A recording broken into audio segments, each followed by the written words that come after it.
Halo kawan cerita, berjumpa kembali dalam Di Balik Cerita. Kali ini, Di Balik Cerita akan menyajikan sebuah kisah yang berjudul Tumbal Susuk Ratna.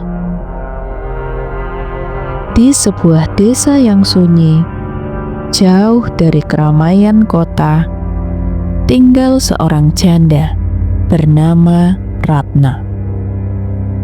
Usianya hampir setengah abad, namun wajahnya masih sama seperti ketika ia menikah dulu.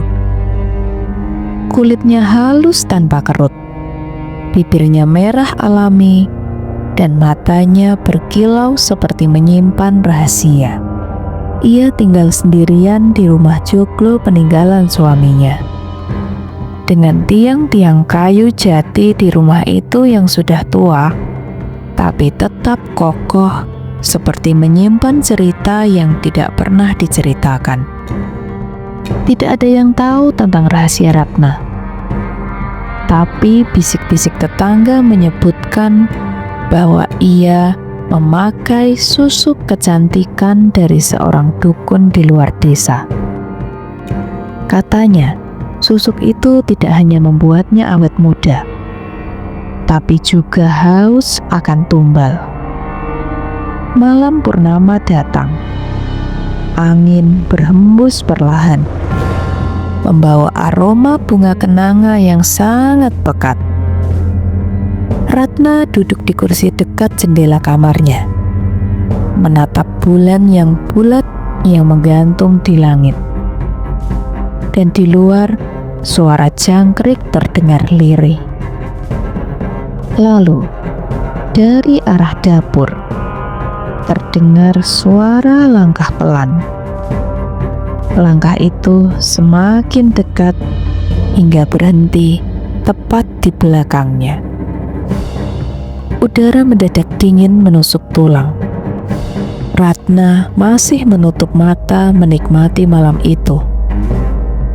Lalu ia tersenyum tipis.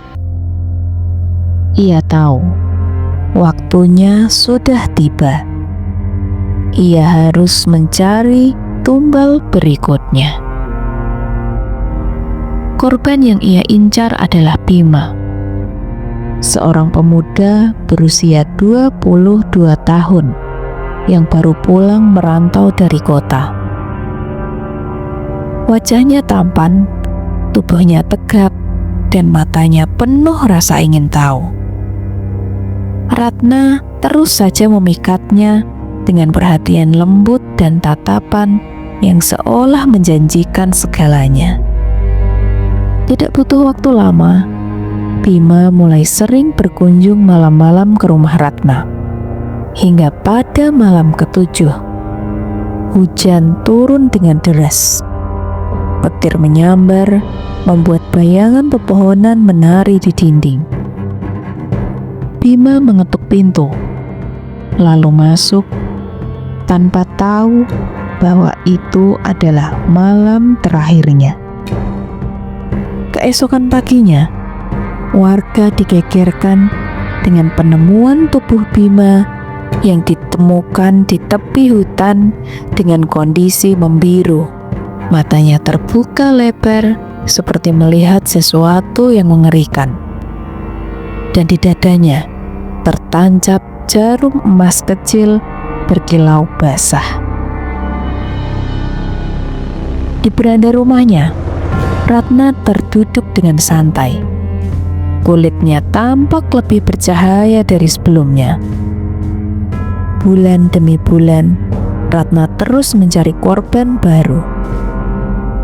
Setiap kali tumbal diberikan, kecantikannya akan semakin memukau. Namun satu hal mulai mengusik. Setiap malam, bau bunga kenanga semakin tajam, menusuk hidung hingga membuat pusing.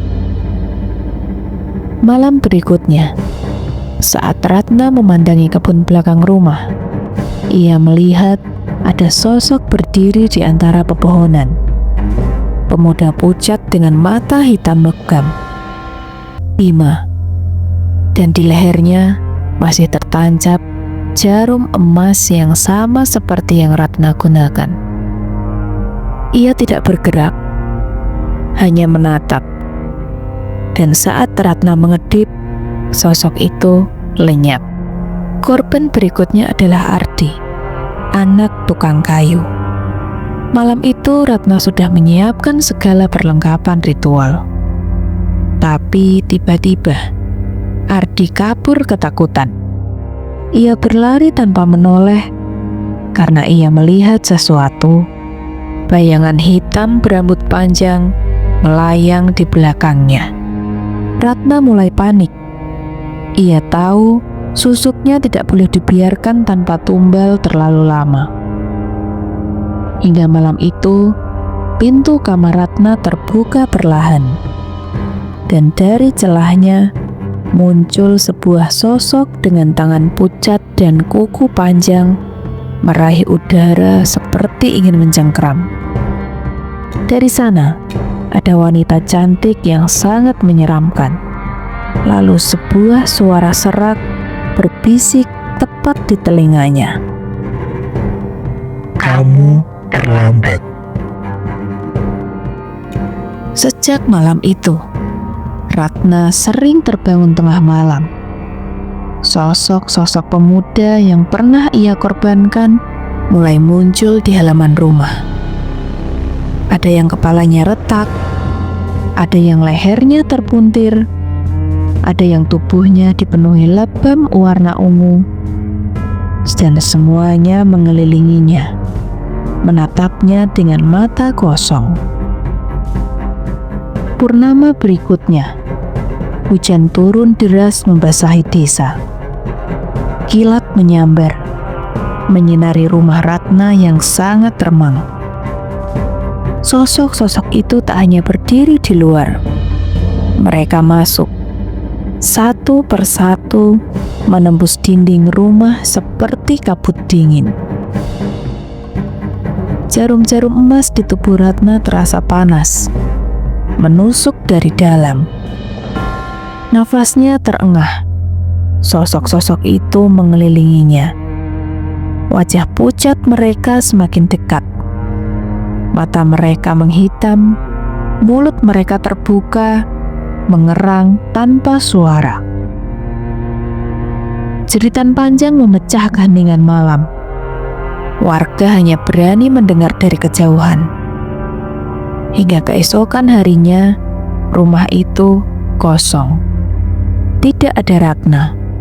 Di lantai ruang tamu hanya tersisa bunga kenanga berserakan bersama puluhan jarum emas. Sejak itu, orang-orang desa sering melihat Ratna berjalan sendirian di jalan setapak menjelang subuh.